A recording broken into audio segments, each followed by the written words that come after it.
Go.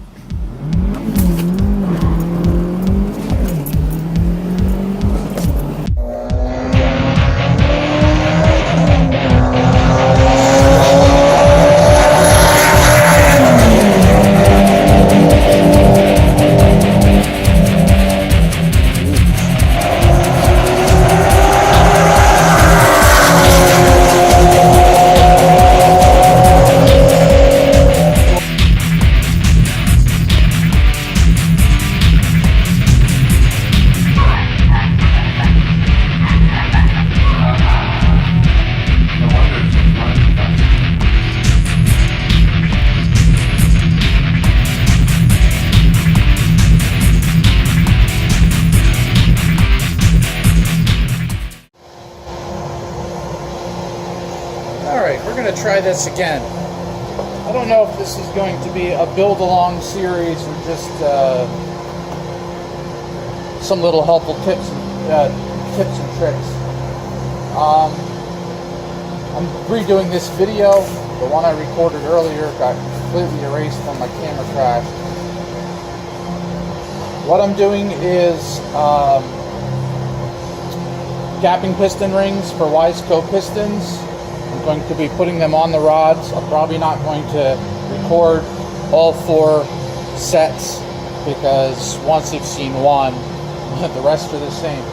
I already gapped the top ring and went over how to figure out which ring was the top ring. Every piston set is different as far as the colors go, but you don't really need to pay attention to the colors too much. Wiseco makes it really easy for you. These are actually pistons for K20. I'm using them in an F20b build for turbo. They'll fit. They're 86 millimeter. I've already had the block machine. The easiest way to figure out which one of these rings goes in what groove on the piston is to just put it in the groove. Wiseco made it pretty idiot proof for you. So the top ring, this one's already been filed, size to fit. Let me look through the camera here so we can get a better idea of what's going on. Just barely slides in to the top groove, where second groove, it's got a lot of space in there. See, Wiseco in their infinite wisdom idiot-proofed it for many of us, so that you couldn't actually put, this is the second ring, you couldn't put this in the wrong spot because it won't actually fit. Doesn't go in. It's hard to look through the camera and do this. It goes into the second ring groove just fine, but it doesn't fit in the top one. So that makes it easier for everybody involved. Now, some people have difficulty with this. Every ring set comes with an instructions sheet. I can't speak for other manufacturers, but Wiseco actually at the bottom of the front of the sheet will tell you what you need to gap the rings to, depending on what you plan on using them for. Now, this number is not the gap. That number is what you multiply your bore by to get your gap. Now, I've already done that. I did that in the video that I did yesterday that got deleted. But my bore is 3.850. That gives me a top ring gap of 16.9 thousandths. So we're gonna,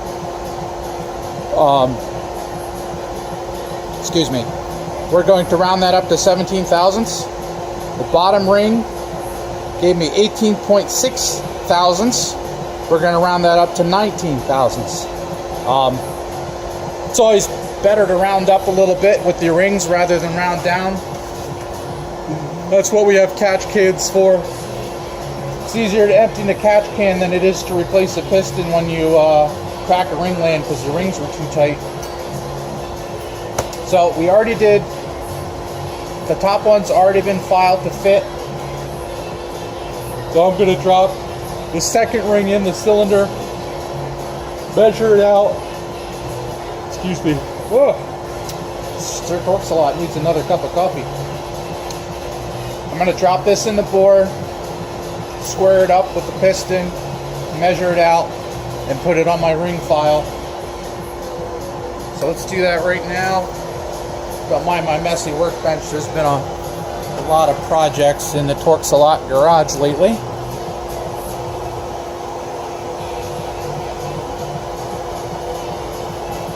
The gloves are completely unnecessary.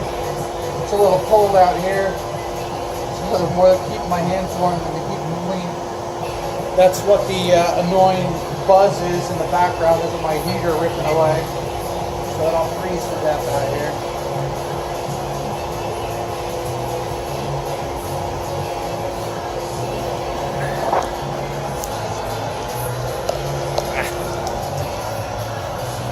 So all I've done here, I dropped the second ring in the bore. I've dropped the second ring in the bore. Use the piston to square it up. Now I'm going to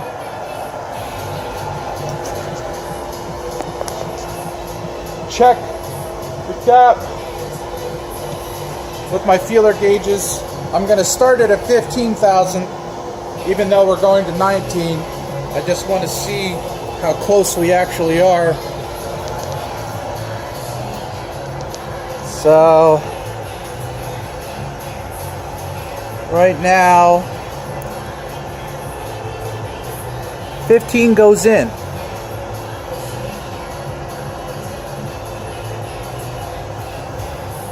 Next we're going to try 17.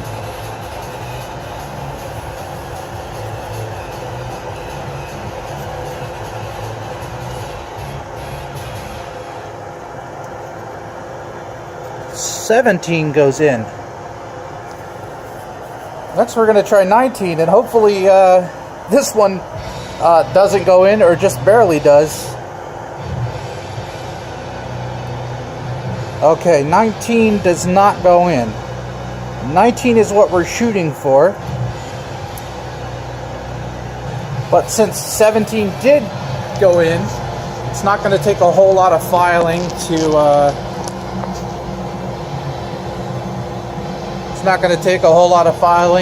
get it this size.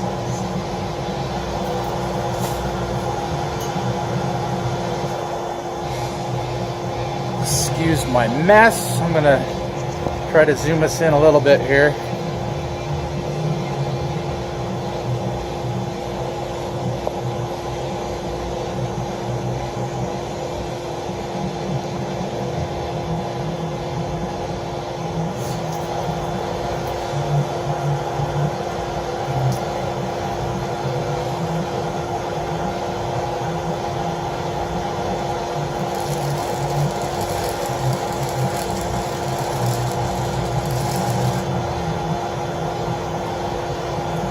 You have to be very careful when you're doing this that you don't grind too much off. After you grind it,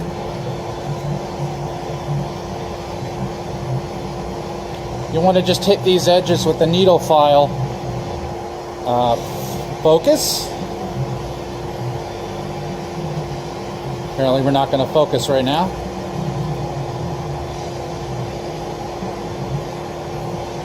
You want to take the edges down with the needle file just to make sure there isn't any sharp burrs. I didn't take that much off, but I'm still going to deburr just so I don't scratch my cylinder walls up. They are iron. The F20B block has iron cylinder walls. Everything else is pretty much identical to an H22 as far as the block goes, but they are iron.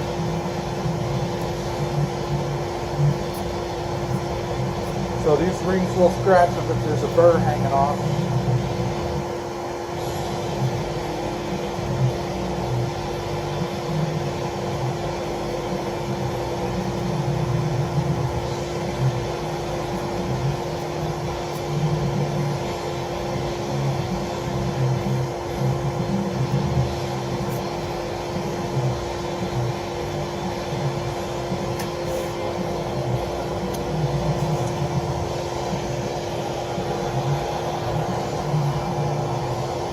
Slide that in there again.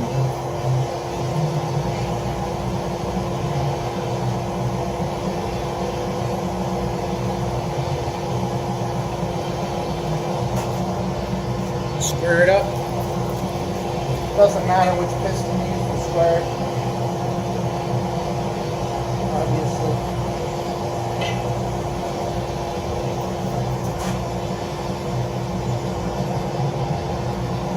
Check the gap.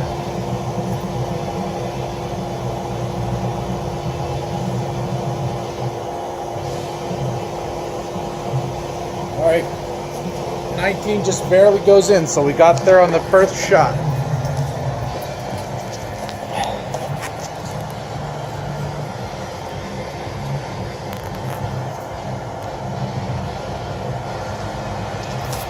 Let's clear that up a little bit here.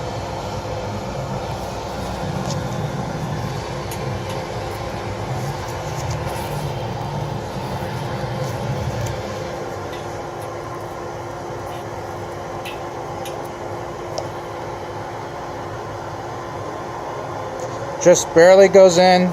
There's a little bit of resistance. This is what we want. We don't want it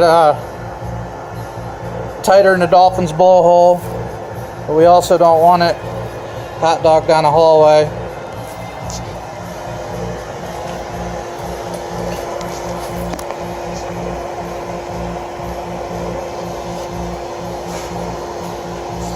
So that's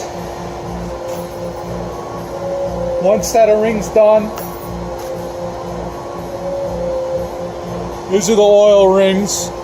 I'm going to check them, but I doubt very much that I'm going to have to do anything with them other than put them on the piston. I'm going to stop the video here,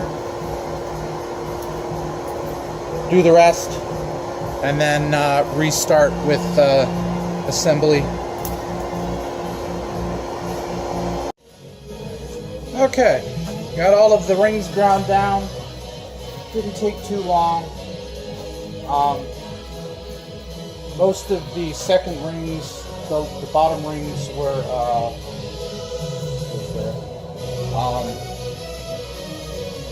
already the right size. I just cleaned them up a little bit, but other than that, so it only took me maybe 15 minutes per piston, if that.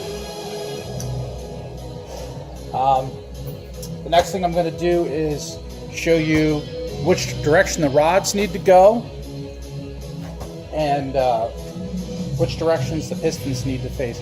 Now my case is a little bit different because I'm using pistons that aren't designed to go with the engine block I'm using. Like I said earlier, they're F20, it's an F20B block and they're K20 pistons. I did that for some reasons. I'm not going to really go over them too much here, but really, the only thing I have to watch for, and I already marked them, is the K20 pistons. The pin is slightly offset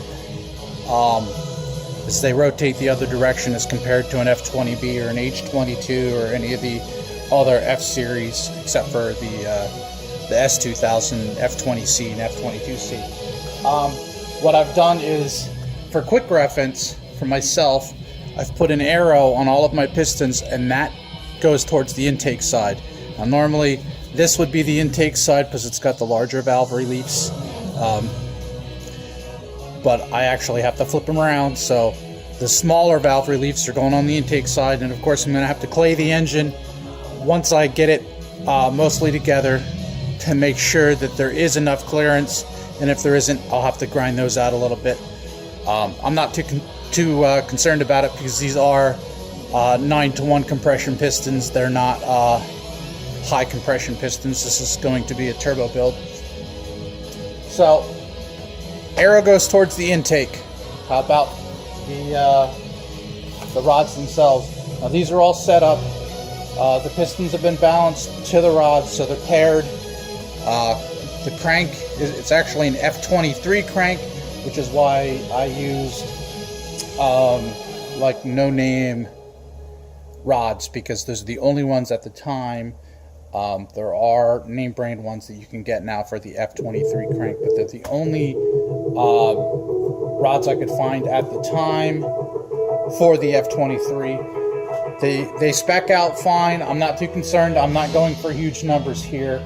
I'm only aiming for about 350 wheel horse, so these should be more than enough for that. They're small block Chevy guys have had these up way higher than that. The easiest way to tell, I've already marked these all out for quick reference to myself when I'm assembling them in the block, so I know which way to drop them down with a quick look, is these little cutouts. Those little notches go on the exhaust side of the crank. So I put the little arrow so I know to put this in. When I drop this in, that arrow goes on the intake side. So I match the arrow up on the rod with the arrow on the piston. I'll go like that. I don't know with a quick look which one goes where. I've already put one of the circlips inside the back side of this piston to make it easier to just slide the pin in until it stops. So I'm just going to do this one just to show you. I'm not even going to put the circlips on. They're a pain in the ass on Wiseco pistons to get into place, and nobody wants to see my shoulder as I crouch over my workbench here trying to push that in without gouging up the surface or anything. So I'm just going to slide the pin in. I'm going to lube everything up first. I've got some Permatex Ultra Slick, but any good assembly lube will work, or even heavy engine oil if you don't have any assembly lube. Let me turn the music down.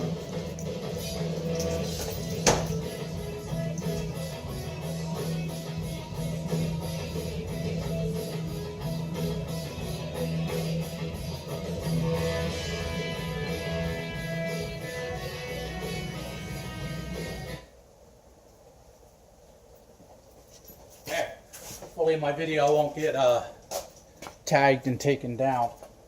So I'm just going to put a little bit of ass lube on my pistons here.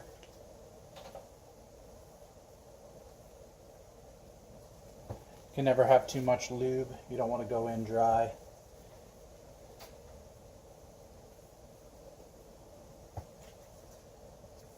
I've already wiped these down, so you don't have to worry about me trying to assemble dirty stuff.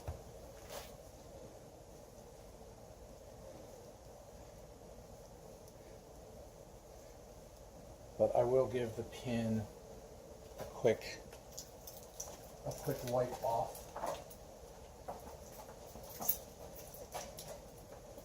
A little bit of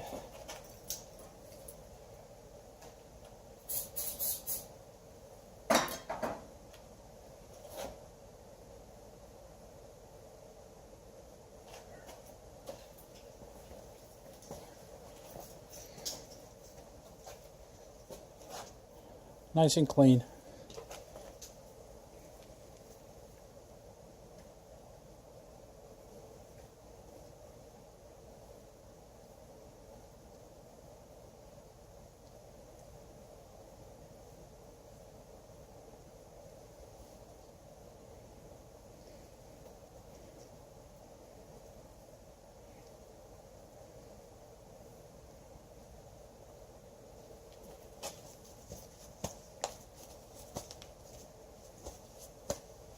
just for a quick refresher.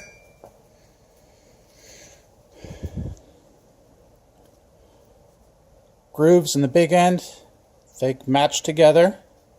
Some rod brands will have numbers across this face, but this is actually where the machine shop ground a little bit of material off when they were balancing everything out, which is fine.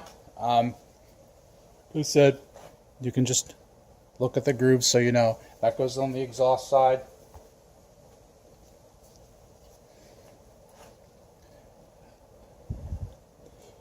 What would normally be the intake valve reliefs, if you're building a K20, are going to be the exhaust valve reliefs on this build, because the offset is different for the pin. So we'll match those up. Intake arrow with intake arrow.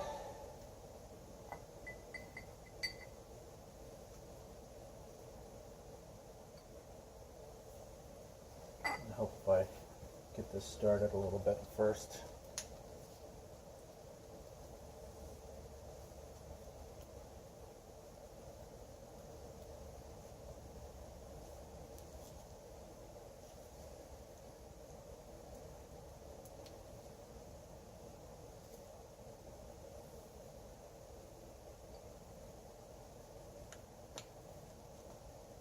There we go. Sometimes if they don't want to go, don't force them. Just pull the pin back out, reline it back up. It should not, these are not press to fit pins. They're not press to fit rods. Everything should slide together. There will be a little bit of ear interference. You don't want to bang it around in there, but they're not press fit. Oh, where's my arrow? There's my arrow.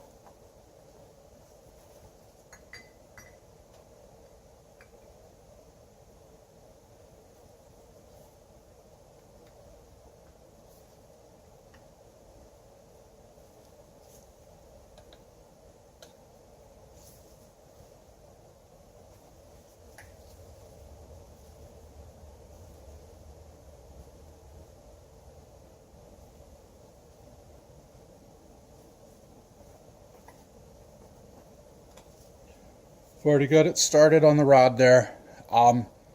Using a thicker assembly lube will make this fit a little bit tighter, but it'll help in the long run on startup and everything. So.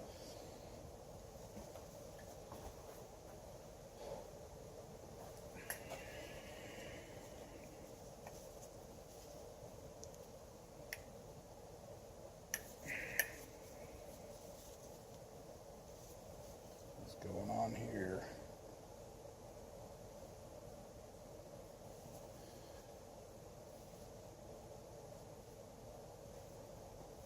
It's a little tight. I'm not going to force it. I'm going to pause the video, push that pin back out because it doesn't want to go all the way through. I might need to make sure dirt or something didn't get in there. And after I cleaned it and before I lubed it. So rather than pushing it through or hammering it through, take it back apart, check for dirt, clean it up, and then slide it back through. I did test the pin in the rod first before I even tried to assemble it, and I know it goes through, so it's probably just a little piece of dirt. Alright, let's try this again. To make things a little bit easier on myself, I put my pin in the freezer. It's not really necessary, but because it's cold out today, and I did have the heater running, and some parts are closer to the heater and some parts are further away. I figured I'd make it easier on myself and just put the pin in the freezer to make it smaller. Everything should slide right together. So I put my arrow to my arrow.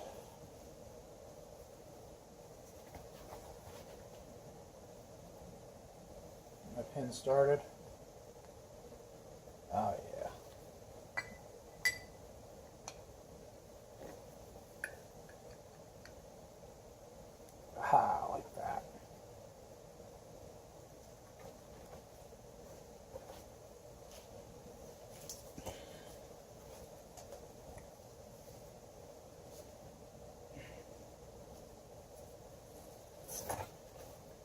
And my fingers are a little fat, so I'm just going to use the back end of a screwdriver. I don't want to put any metal in there if I can help it, just to make sure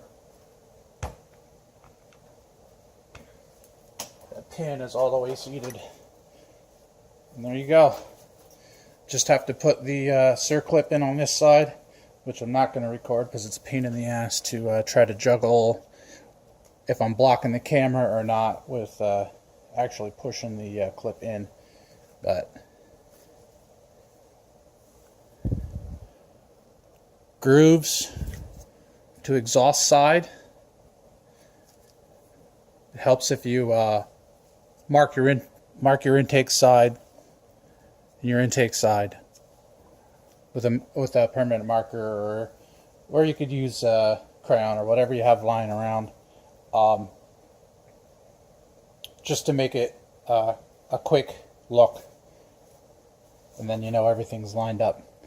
So there you go. I'm going to stop the video now, and I'm going to continue to assemble everything, and hopefully next video, if all my parts come in, I think I'm still waiting for an O-ring for the engine cradle. I'll be able to put the crank in, plastic gauge that up, check my bearing clearances, and then I'll be able to drop my rods in, and then I still have some work to do with the oil pump as far as doing a balance shaft to lead on that and everything, and I'm going to do the homebrew one with caps rather than forking out a couple $100 to basically do the same thing. So that's it for this video. If anybody has any questions, leave them in the comments way down here, and you know, this will probably only get about 4 views, but hopefully after a while more and more people will look at it and ask some questions as far as why I chose the pistons that I chose, and why I'm using an F23 crank instead of the F20B crank. I don't really want to make a super long video explaining why I did that. The obvious reason I used the F20B rather than an H22 to build for boost is F20B already has iron liners from the factory. That's how they come. So with the iron liners, I can run standard forged pistons. I don't have to use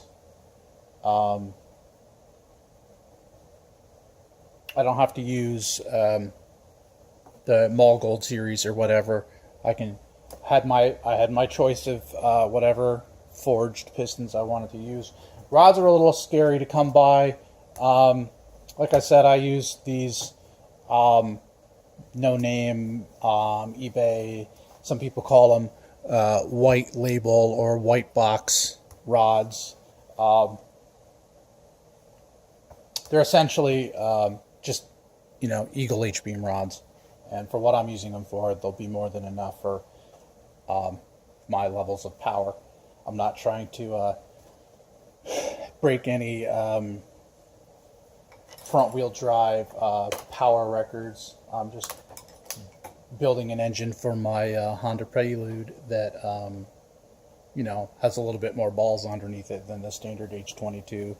After driving, you know, Evo 10 around that had some work done to it, and a Mazda Speed 6 that had some work to it, the Mazda was pretty torquey and it carried its power all the way out to the red line, and I'm looking to do something like that with my Prelude as well. So I'm going to finish these up, put the rings on. Maybe I'll save putting the rings on for the next video. It's not really all that difficult. Just go over a quick thing, you know. Top ring, we'll go 12 o'clock.